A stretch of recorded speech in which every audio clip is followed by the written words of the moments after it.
Hello and welcome to JRock's Babylon News for January 11th, 2026. Okay, now we got a lot of stuff to talk about now. Let's kick things off tonight talking about the Metal Hall of Fame, which is just a great event that it started several years ago. I'm not sure how many years they've been doing it, but let's talk about the event that's coming up for this year, okay?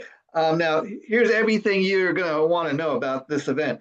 The Metal Hall of Fame will be hosted by um, Eddie Trunk and Kathy Rankin. Now, these two have hosted the event, I think, pretty much since the inception of the Metal Hall of Fame.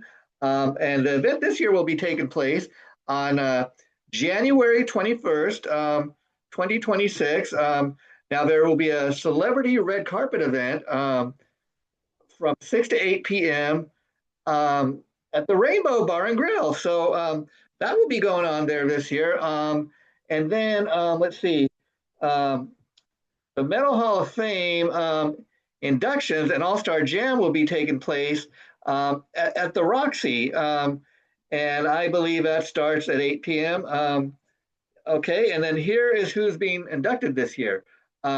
Ricky Rocket from Poison and the Rocket Mafia. Of course, Ricky Rocket's been in the news a lot lately this year because 2026 marks the 40th anniversary of Poison's debut album from 1986. I'm, of course, talking about Look What the Cat Dragged In. And Ricky Rocket, the man who's being honored here, and his bandmate from Poison, lead singer Bret Michaels, have kind of had a war of words in the media recently over the fact if Poison was going to, in fact, go on a 40th anniversary tour or not. And it seems like Bret Michaels is concentrating more on his solo career these days. So, although there's no official word that there's not going to be a tour, so I say, who knows how this is going to turn out? 2026 is just getting started. So, again, who knows? I mean, but if there was going to be a 40th anniversary tour for Poison, you'd think they'd have to announce it soon to make sure to get all the dates confirmed and everything put on sale. But again, we'll see how this plays out. Okay.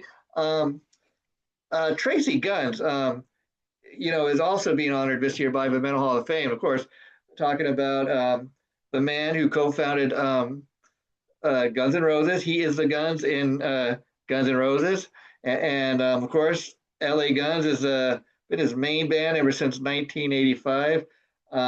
And so it's great to see a guy like Tracy, who's been in the business all these years, finally being honored. He's always been one of my all-time favorite guitar players, and I love seeing Tracy get this kind of recognition because um, as great as a guitar player and songwriter and everything that Tracy is, I mean, he's been, like I said, LA Guns has been his main band. He's had other side projects, like the Brides of Destruction and stuff, but LA Guns has been his main band. And at one point, there's even, don't forget, two LA Guns.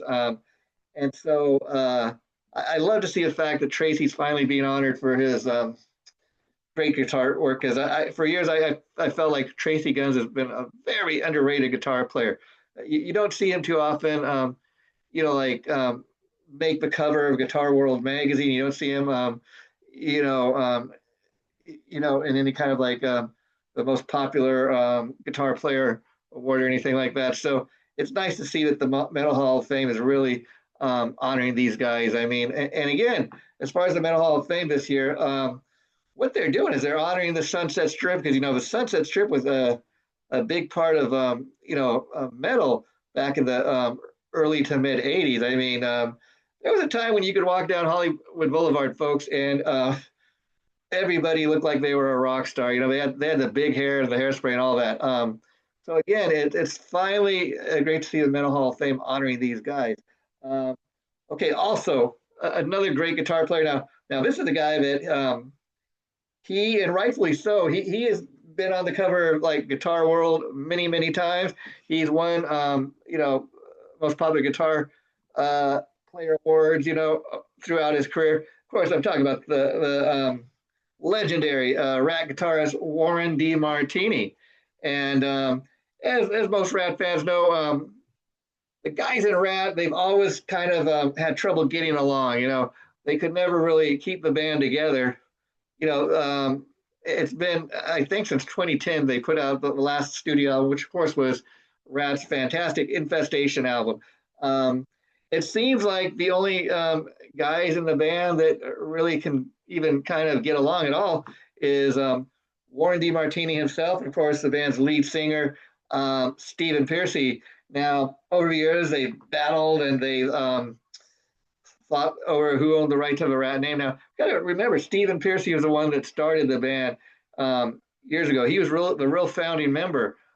He brought Warren and Robin and all the other guys in, and eventually they got a piece of the band. And of course, like I said, over the years, the guys have fought over who owns the name.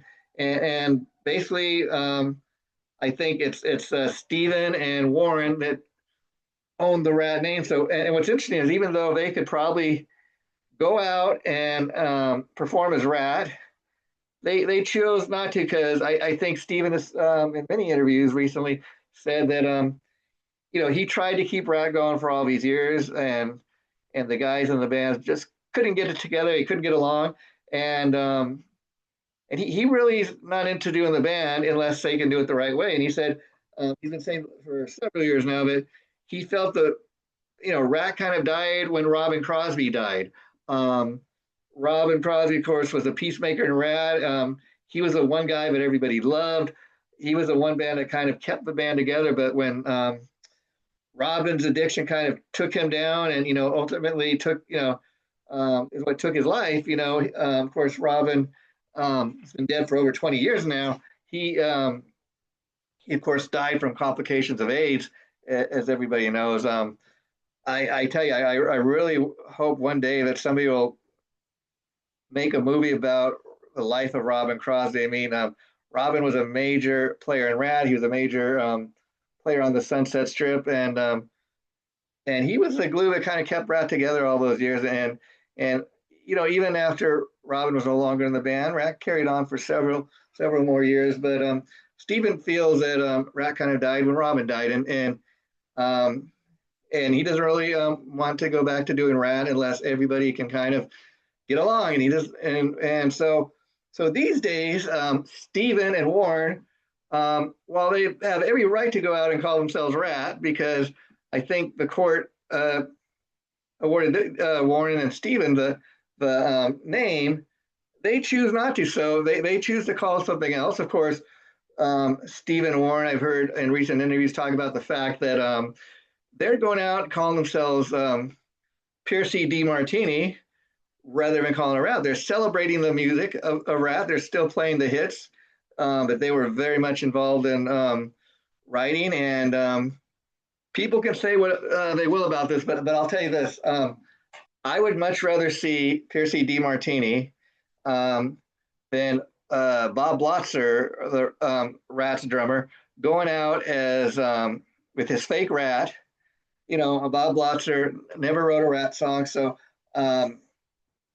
I just hate when he went out and tried to call his fake Rat band, Rat. It wasn't Rat. Everybody knows that, and then that's why Stephen, I think, and Warren are doing it the right way. So also, I was just reading online before coming on there to do this tonight that Piercy and DeMartini will be performing at this year's Metal Hall of Fame event. Now, I don't know exactly what that means. Will they be performing a song or two? Will they be performing a whole set? I'm not sure. So I'm doing my best to try to get tickets to the event. So hopefully I can go. This is just a few weeks away. So I'm going to see if I can make it. But that's one very good reason I want to attend the event, because I'm like, wow, I would love to see Piercy DeMartini, play live, even if it's just for a song. And I think next time they come, my area, I'm going to go catch the guys, because who knows how long Stephen and Warren are going to be out doing this. I would love to see, because of the reaction from fans, these guys going out and playing live over the course of the last year. I would very much hope that there's going to be like a Piercy DeMartini album of some kind. That would really be cool. It would be as close to we're ever going to get to new Rat music. And let's be honest here. as much as I would love to see a full Rat reunion, I kind of agree with Steven. It wouldn't be the same without Robin Crosby. But then again, Robin Crosby, even when he was still alive, he'd been out of Rat for many years. And so here's the thing: would I ever go? If they were to get back together with Bob Blotzer and Juan Crocier, would I go see the band play perform live? I think so because I've always been a Rat fan, and even though I'm not the biggest fan of Bob Blotzer, I'm a fan of all the other guys. I mean, even Juan Crocier. I mean, he's a killer bass player. I mean, he's got all the moves, and I think Juan, Steven, and Warren, they're the guys, along with Robin Crosby, that wrote all the hit Rat songs that I loved. Um, and every Rat album was just loaded up with um, with great sounding songs that had great hooks. I mean, Rat should have been right up there with Motley Crue. I mean, Rat really deserved to be a lot bigger than they were. But you know what? Um, Rat's a band that we're still talking about here in 2026. Warren DeMartini is going to be honored at the Mental Hall of Fame as he should. I remember attending Hall of Fame about 2 years ago when Carlos Cavazo was also briefly in Rat with Warren. He was honored by the Mental Hall of Fame, and man, I remember seeing Carlos being inducted to the Hall of Fame, and he came up and he was real humble and really down to earth and very much thankful for being inducted to the Hall of Fame. And I remember one thing about Carlos Cavazo's acceptance speech that he gave was talking about the fact that he originally came from Garden Grove, even though Quiet Riot was a very much a Sunset Strip band out of Los Angeles.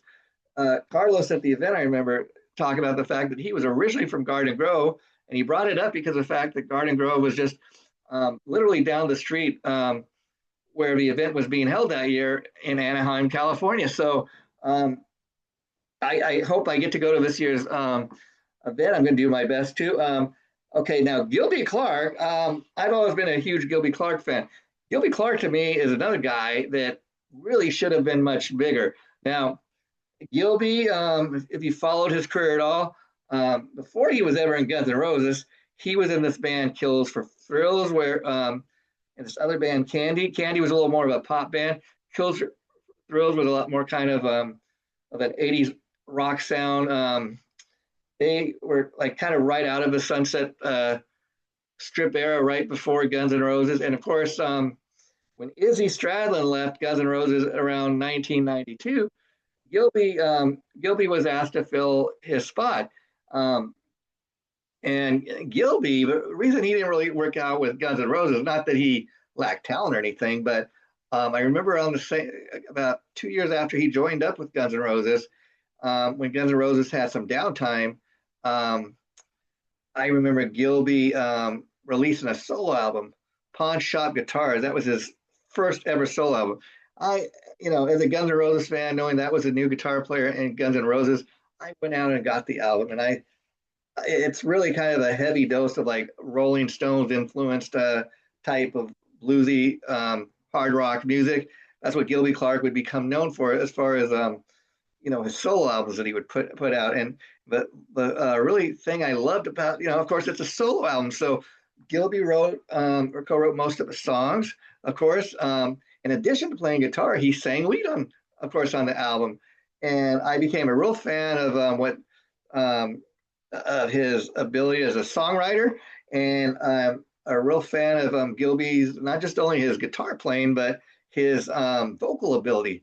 He's a great singer, and that's why I could see eventually, and Axl Rose didn't really like the fact that he released a solo album when he was in Guns N' Roses. He thought, hey, you're in Guns N' Roses. What are you releasing a solo album for? And I think that had a lot to do with why he eventually was cut from Guns N' Roses. And it's very sad, but at the same time, it allowed Gilby to launch his solo career. And he released about I think 3 or 4 solo albums today. I'd love for him to release another one in the near future, but his last solo album, believe it or not, took him about 20 years between solo albums to finally release. So I hope it doesn't take that long. But come on, Gilby, give us some new kick-ass Gilby Clarke solo music, okay? Um, Gilby's also being honored, and again, I think he's a cat very much like Tracy Guns, another Guns N' Roses guitar player that I think both these guys throughout their career, as talented as they are, but very underrated. They really don't get the press or recognition they deserve. I mean, it's great to see the Hall of Fame honoring guys like this, you know. And finally, the final person being inducted this year is Chris Holmes, original Wasp guitarist. So Chris has fallen under the radar for several years now. Since leaving Wasp, his career is not as high profile as it once was when he was in Wasp. A few years ago, he put out a movie documentary and I believe a soundtrack for his documentary Mean Man. That got a little bit of praise, but I know in recent years Chris has got married and again, and he's moved off with his wife. I believe lives in Sweden or something like that, or maybe France. But he's in Europe, and he plays over there mostly because I guess he gets more of a better reception, or the European fans seem to really support their rock stars, their metal music. So I think he does a lot better in Europe than he does playing over here. So who knows? I would love to see Chris Holmes have some kind of comeback here in the United States. So maybe with this Metal Hall of Fame induction, that will happen. Okay. Now, another band that's been in the news a lot lately.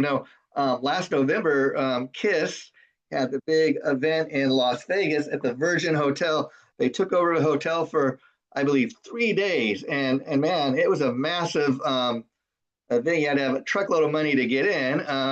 And I, as a diehard Kiss fan as I am, if I had the money to go and I could get the time off work, I would have gone. But it was such a massive hit that they're talking about doing it again maybe next year. So we'll see. We'll see. Now, Kiss is kind of in the news recently because Gene Simmons recently gave an interview talking about bringing up the fact that despite what many Kiss fans and people think around the world, that Peter Criss did not really have anything to do with the writing of the hit Kiss song Beth. Now, okay, Beth came out in 1976. It was a smash hit, and drummer Peter Criss is indeed, if you look on the songwriting credits, listed as a co-writer. So what the hell is Gene talking about? Okay, people want to know this. Now, I have heard both Gene and Paul tell this story, a couple times over years when they were doing interviews, and people are like, okay, why are they bringing it up now? I don't know why he's bringing it up now, but I will tell you. And Paul Stanley talked at length about this in an interview he did a number of years ago, talking about basically, and I think there's some truth to this. Again, I'm not going to sit here and claim to have the actual answer, but I think based on what Paul and Gene have said, that there really is some truth here. And okay, the truth of the matter is Peter Criss, as I said, is indeed credited as a songwriter on the song Beth, along with Stan Pendridge and producer Bob Ezrin. Now, Gene goes into his most recent interview talking about the fact that Peter Criss does, he plays the drums, but he does not really play a real instrument. Gene talks about in order to be considered a songwriter, most songs, you get paid the royalties based off of the riff the songs are based on.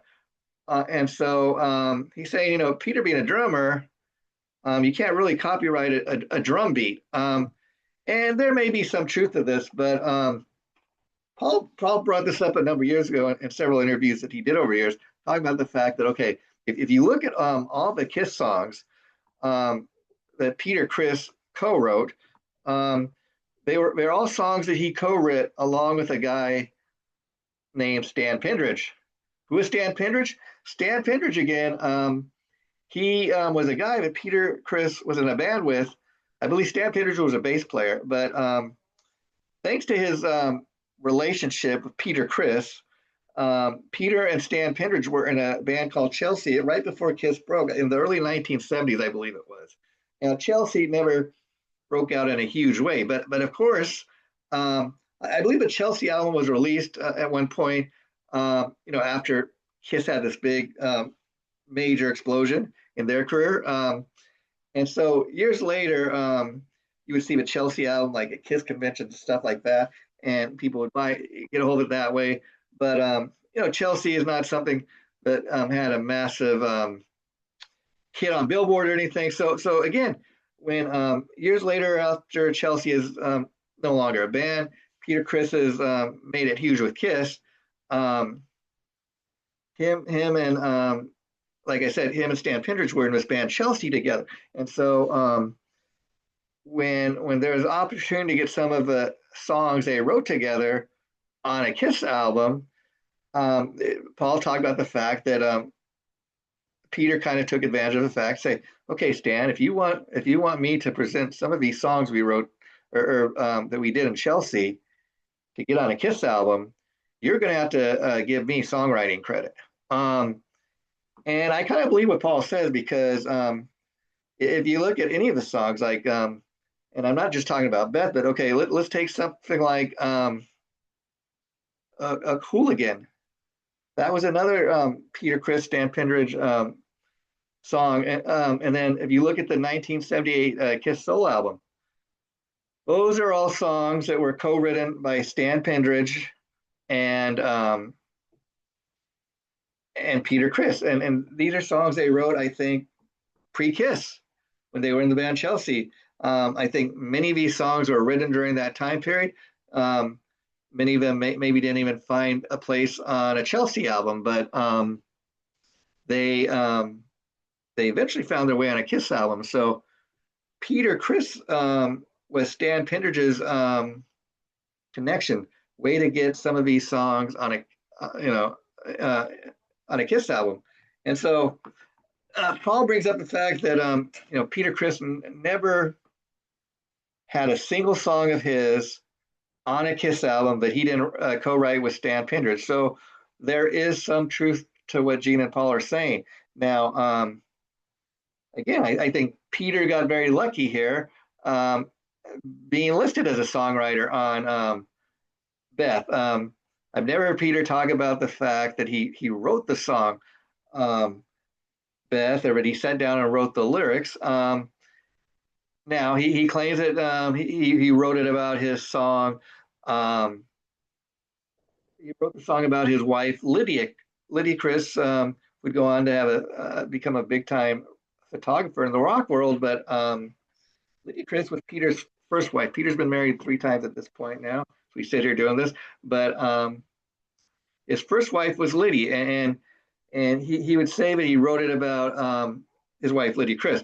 Again, I kind of question that because Gene Simmons, along with Stan Pendridge, over the years talked about the fact that the song became Beth because Bob Ezrin had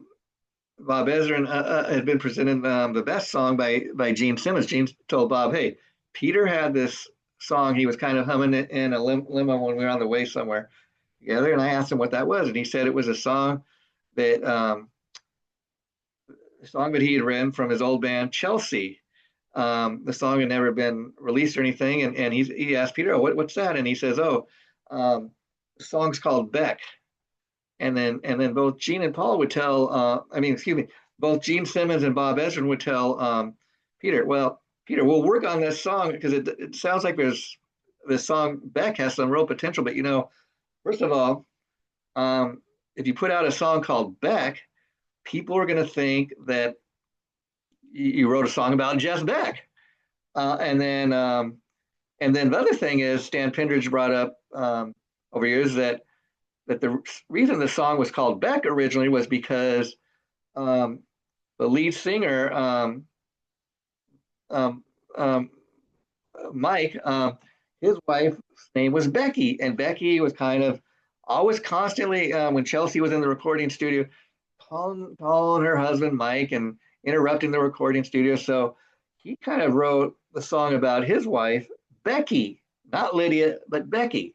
Um, Again, and I don't blame Peter Criss because even if he didn't write any of the lyrics, even if he really had nothing to do with the writing of the song, um, what a lucky guy to be able to get your name on a song that won a People's Choice Award, a song that went, was top of the charts, and to this day, it's one of the most popular Kiss songs ever. I mean, Gene Simmons and Paul Stanley will say that I was made for loving you. 1979 disco hit off of Dynasty was a bigger hit than Beth because it sold more copies, and maybe there's some truth to that. But Peter takes great pride in that's the Kiss ballad that everybody loves and is always talking about and just with a massive hit. So Peter takes great pride in that as he should. And if that's what Stan Pendridge had to do. To not just get Beth, but these other songs on a Kiss record, such as Hooligan, the songs that ended up on Peter's 1978 Kiss solo album, they were all songs co-written by Stan Pendridge. And so who knows if they were in the studio together and Peter was actually writing the lyrics with Stan, but I tend to kind of believe Gene and Paul. And then Bob Ezrin, I mean, see, again, Bob Ezrin was not he was not in the studio when the singer from Chelsea, Mike, wrote a song called Beck. Now, so how did Bob Ezrin even get his name as a songwriter on Beth? Well, he of course produced Destroyer, which is the album that Beth appears on, and everybody from Bob Ezrin to Gene Simmons and Paul Stanley talked about the fact Bob Ezrin has his name as a songwriter on that song because he is the one that wrote and added the piano part. So again, the original song that was brought in by Stan Pendridge and Peter Criss did not have that classic piano part in it until Bob Ezrin got hold of it. And you see, Bob Ezrin, what many people don't even realize, is in addition to being a great producer, he produced all those great Alice Cooper albums. He continues to work with Alice to this day on music. Bob Ezrin is one of my all-time favorite producers. But anyways, point I'm making is, in addition to being a great producer, Bob is also a great songwriter, and he is the one that wrote the piano part on Beth. That's why he is listed as a songwriter on Beth. Okay, so enough about Beth. Now, some more kind of Kiss-related news. Ex-Kiss guitar player Vinnie Vincent is in the news lately, folks. Again, and for a real crazy reason. He's had this album that he's titled Guitars from Hell, Guitar Manual or something like that, Judgment Day. So he's kind of doesn't know what he wants to call it, but that being this, for the longest time has been known as Guitars from Hell. Now this is an album. You remember in 1996, Vinnie Vincent was once again plotting a comeback at the time. He hadn't released anything since Ashes, or excuse me, All Systems Go was his final solo album after Chrysalis Records dropped him, and of course they'd given his record deal to Mark Slaughter and Dana Strum. They formed a supergroup Slaughter, featuring the late great Tim Kelly. And I'll tell you, if anything, I was really glad if Vinnie Vincent had to lose his record deal, we got the band Slaughter. I'm still a huge Slaughter fan. I love all their albums, but really, Stick It To You. I never forget when that album came out, man. That was one of my favorite albums from 1990, and I've been a fan ever since. So I will say that. But Vinnie Vincent, hadn't released anything since 1988, and then he releases like it's 4 or 5 song EP called Euphoria, and this album is like 4 or 5 songs from what was going to be his next album in 1996, which he was calling Guitars from Hell, and featured Robert Fleischman, who was a lead singer on the original Vinnie Vincent debut album. And I got to be honest, I love the debut Vinnie Vincent solo album Invasion much more than I loved All Systems Go. But you know what? So I was kind of looking forward to the fact Robert Fleischman was back with Vinnie. And so this new album that he's talking about releasing now, It's an old album that's never been released, never received official release. He's going on as this is a new album. He's not even being honest with the fans that this is an album that's kind of been in the vault, so to speak, been waiting to get an official release. Now, Vinnie Vincent never does anything the normal way. So, last year started being talking about the Guitars from Hell is coming out officially. And anytime I get a press release about Vinnie Vincent, I'm very skeptical because even a lot of his recent appearances where he's supposed to make like do an autograph signing or show up at one of these conventions, he will make an announcement and then like days before, he's supposed to appear at the event, he backs out. So um, the first official thing Vinny did in several years was 2018 Atlanta Kiss Expo. But ever since then, he'd be making these announcements that he's going to appear at these events, and he'd back out. And so a lot of people don't like that. It's just bad business. He'd say he's going to show up, and then he started having these fan events where fans pay $500 and they can go spend the day with Vinnie Vincent.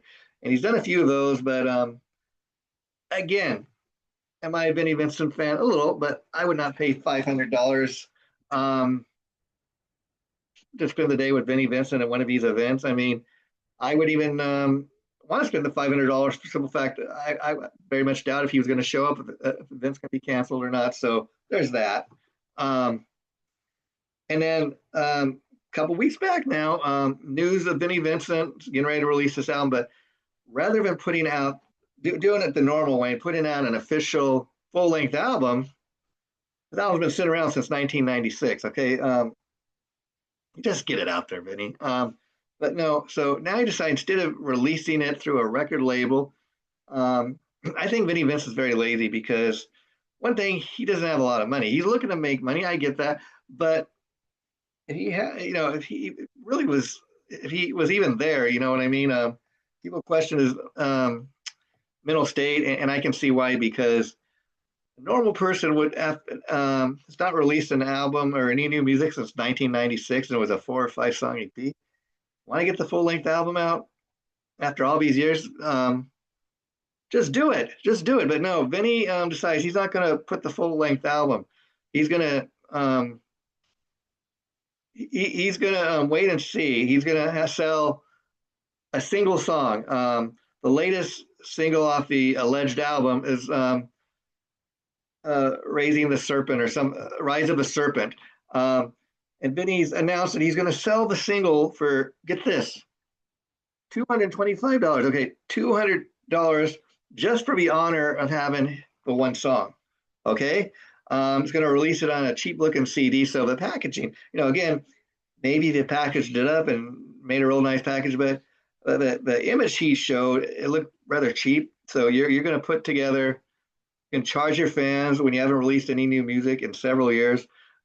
First thing you do, going to be one song, $225. Now, the $25, I guess, is for the shipping, from what I understand. And Vinny has an official Facebook page, and he's taken to it because he doesn't like the fact that fans are coming out against this idea. And the other thing he has added is that, first of all, in order for the first single, Rise of a Serpent, or he's going to release whatever it is, like there's going to be 10 different singles, however, like it's like 9 or 10 songs I think has on the album. So each song is to appear on the full length album is going to be released as a single. They're each going to cost you $225. $25 on each single is going to be to ship it to you. Now, so you send your money in apparently to Vinny, and unless he gets 1,000 orders, then he's not gonna he's gonna refuse to release the album. It's gonna remain shelved, unreleased, because Vinny says his music it's just the best thing out there. It's such a desired commodity that and he basically went on his Facebook page and told fans that are complaining about not wanting to pay for a hefty price. He said, "Hey, look, the music business isn't what it used to be. So F you. If you don't want to support what I'm doing, you don't want to buy it. I'm a working musician. I gotta make a living here. So I should be the one. I'm not going through a record company. I'm doing this myself. I want to I want to make some money. This is my music. I own it. I should be able to be the one to determine the price. And my music is high quality. It is very much in demand. Well, if it's very much in demand, Vinny, you would have record companies coming up to you, offering you record deals, trying to get you to sign with them. But because of your reputation over the years, um, and his reputation is not just working with Kiss, but like even Carmine Appice, who Vinny was once in a band with, um, Vinny was very talented guy, but very much like what Gene and Paul said over the years. Never would work with him again. He said we made a great album together, and Vinny tried to cut a deal where he said that he owned the rights to all the songs, and he was refusing to allow us to release the album. He goes, I could have probably thought him over it, but it wasn't worth it. And Carmine Appice, let's be honest, unlike Vinnie Vincent, does not need the money. Carmine Appice is still, he's still very much involved in the music industry. You see him from time to time with King Cobra, and Vanilla Fudge, and other great projects that he's put out over years. So Carmine Appice does not need Vinnie Vincent. If anything, Vinnie Vincent needs somebody like Carmine Appice to get him back out there. But Vinnie Vincent is just, oh man, and I can't believe he's getting online telling fans to f off. But um, I really think this is the last of Vinnie Vincent because and he's really delusional because if he thinks he's going to get 1,000 people to pay $225 for once. I mean, even if maybe if he was to put together like, I didn't mind buying the Dress to Kill and the Kiss Alive box set back to back. They were both, they both cost, over $300. But you know what? I didn't feel like I was being cheated. I mean, Kiss, when they put together a package like that, they added up, had a lot of goodies in there. So it was, to me as a diehard Kiss fan, I felt like when I got those box sets, I didn't feel like I was cheated. I didn't think I was being ripped off. Now, if I would have paid $300 for like the Dress to Kill box set, and all that was in there was one previously unreleased song, $300 for one song, you gotta be kidding me. But no, again, so when Kiss puts out a product, like a box set, it's quality product, and they when they charge hefty price like it's over $300.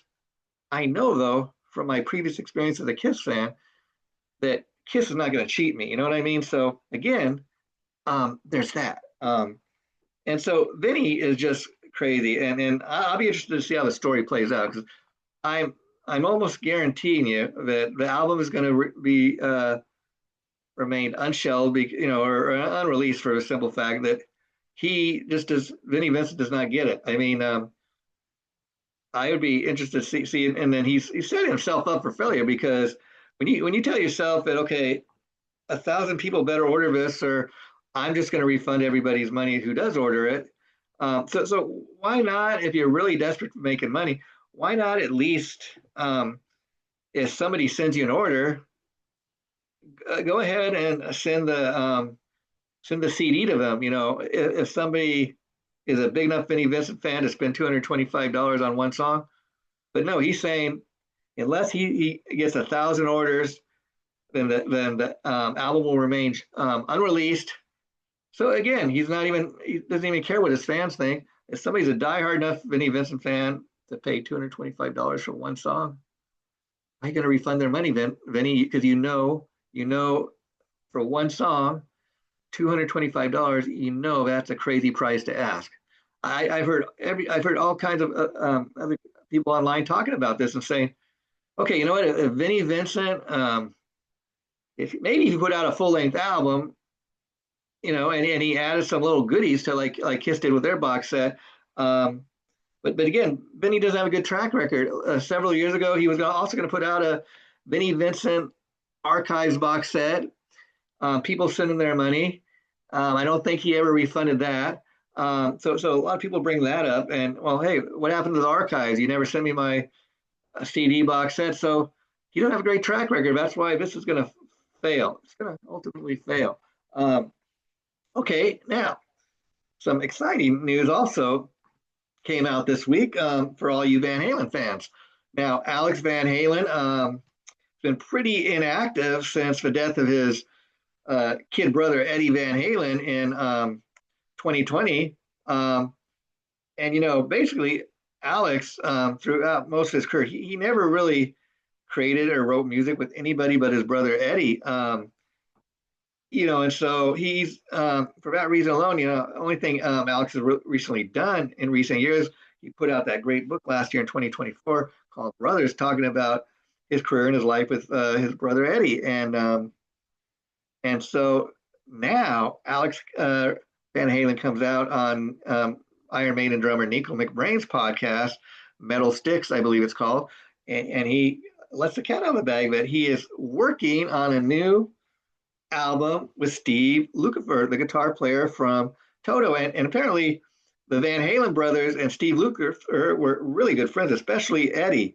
But Alex and Steve and Eddie all really knew each other real well. In fact, Steve Lukather, along with Eddie Van Halen, played on Michael Jackson's hit song Beat It, of course.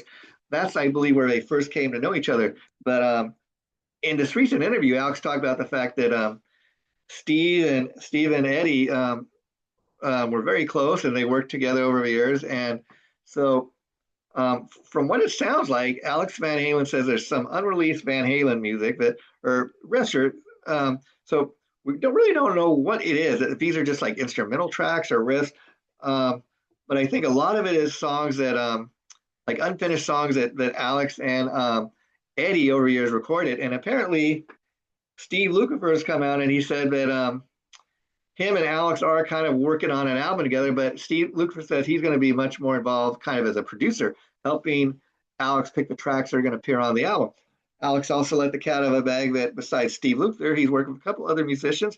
He hasn't named the musicians yet. So again, for 2026, I'm hoping we will learn more about this album when it's coming out. I would love for it to come out in 2026. Let's see what becomes of this. So for Alex Van Halen fans, that's quite exciting.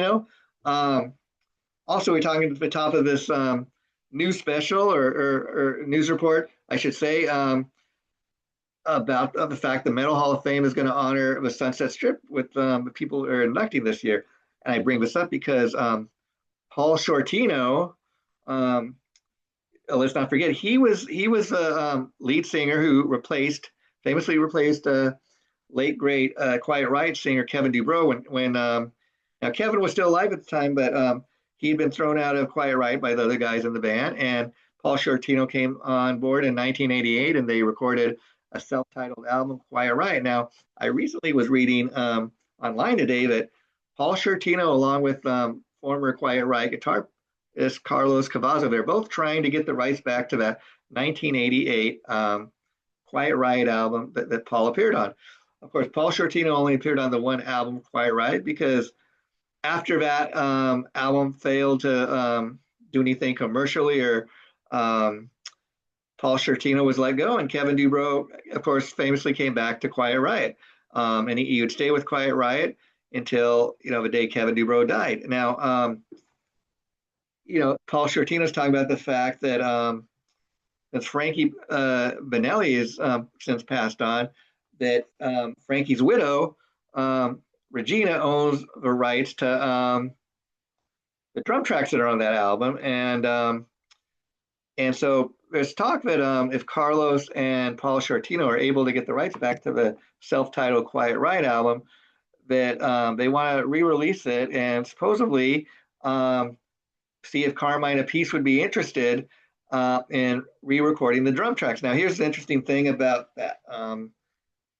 Carmine Appice and, of course, Paul Shortino play together now in King Cobra for the last several years. And here's a very interesting thing about this. Now, I don't know how you guys feel. Now, if they were to get the rights back to this album, again, I remember loving the song Stay With Me Tonight. That was a single off of that album in 1988. Now, again, I have mixed feelings about this, because I will tell you, if the album is re-released and Paul and Carlos are able to get the rights back to the album and these songs, I would very much buy probably a new version with Carmine Appice, for a simple fact that Carmine is one of my all-time favorite drummers. I've had the opportunity to interview Carmine a few times. Always a super nice guy and super talented. In fact, the last time I interviewed Carmen, we were kind of laughing about the fact that I looked up on YouTube when him and Vanilla Fudge years ago in the 1960s appeared on the Ed Sullivan Show. And funny thing about that, me and Carmine were kind of laughing about.